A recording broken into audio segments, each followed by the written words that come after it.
Students, हमारा आज का क्वेश्चन है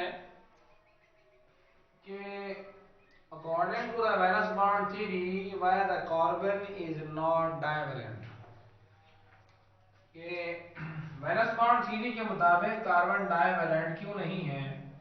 अगर हम कार्बन की कॉन्फ़िगरेशन देखें तो कार्बन की कॉन्फ़िगरेशन कुछ इस तरह से है कि 1s2 2s2 2px 2py and 2pg।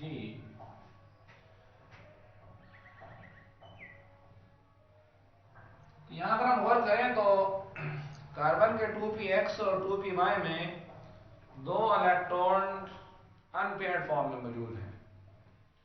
अब इससे मुराद ये हुआ कि अगर तो कार्बन के पास दो अनपेयर्ड इलेक्ट्रॉन्स हैं तो इस तरह से वैलेंस बॉन्ड थ्योरी के मुताबिक कार्बन एक बॉन्ड यहाँ बनाएगी, एक बॉन्ड यहाँ बनाएगी। तो इस तरह से क्योंकि कार्बन दो बॉन्ड बना रही है इसलिए कार्बन को डाइवेलेंट होना चाहिए। लेकिन हम देखते हैं कि हमेशा कार्बन चार बॉन्ड ही बनाती है। जितने भी हम कार्बन के कंपाउंड देख लें उन तमाम के अंदर कार्बन चार बॉन्ड ही बनाती है। और हमारे पास एक मशहूर ज़माना कंपाउंड है, दैट इज मीथेन। मीथेन के अंदर कार्बन जो है वो चार बॉन्ड बनाया करती है। इस तरह बाकी जितने भी अगर हम कार्बन के कंपाउंड्स देखें तो उनके अंदर कार्बन हमेशा चार बॉन्ड ही बनाया करती है। तो हमने इस सवाल का जवाब पढ़ना है कि कार्बन चार बॉन्ड क्यों बनाती है, हालांकि इसकी कॉन्फ़िगरेशन के मुताबिक कार्बन जो है वो डाइवेलेंट है।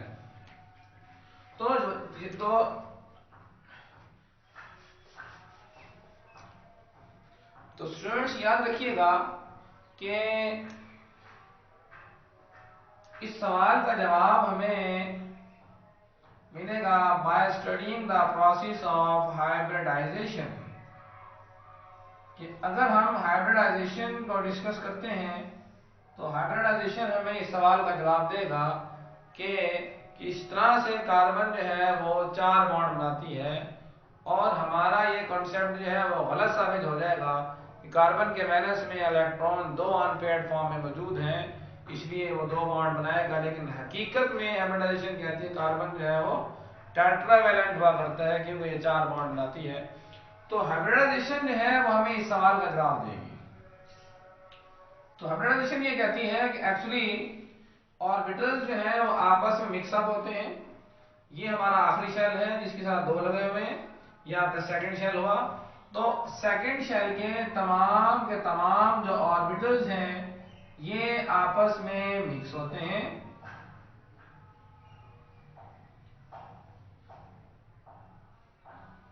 मिक्सिंग के साथ साथ इसके अलावा यहां से एनर्जी रिलीज होती है। वो एनर्जी क्या करती है, वो एनर्जी इस्तेमाल हुआ करती है for the promotion of electron from 2s orbital to the 2pg। तो स्टूडेंट्स हम ये कह रहे हैं कि हाइब्रिडाइजेशन के मुताबिक आखिरी शेल के तमाम ऑर्बिटल्स आपस में मिक्सअप होंगे, उनकी मिक्सिंग से एनर्जी रिलीज होगी और वो एनर्जी जो है 2s ऑर्बिटल का इलेक्ट्रॉन हासिल करके वो इलेक्ट्रॉन यहाँ से प्रमोट होके यहाँ पर पहुंच जाएगा। तो अगर ये इलेक्ट्रॉन यहाँ पर पहुंचे तो ये कॉन्फ़िगरेशन कुछ इस तरह से हो जाएगी 1s2 2s1 2px 2py and 2pg। अब इस हालत में इन तमाम के पास एक एक इलेक्ट्रॉन मौजूद है। इस तरह मालूम हुआ कि कार्बन जो है वो टेट्रावैलेंट हुआ करता है। लेकिन इस हवाले से एक बात और ध्यान में रखें कि क्या ये काम जो है वो इस सीक्वेंस के साथ होगा, पहले मिक्सिंग होगी, एनर्जी रिलीज होगी, फिर उसके बाद बॉन्ड फॉर्मेशन का अमल होगा। तो याद रखिएगा कि ये सारे के सारे काम चाहे हमारे पास वो ऑर्बिटल की मिक्सिंग का अमल हो, चाहे इलेक्ट्रॉन के एक्साइट होने का अमल हो, चाहे यहाँ पर एनर्जी निकलने का अमल हो, या इस एटम के बॉन्ड बनाने का अमल हो, मीन बॉन्ड फॉर्मेशन का अमल हो, ये सारे के सारे काम जो हैं ये साइमल्टेनियसली हुआ करते हैं।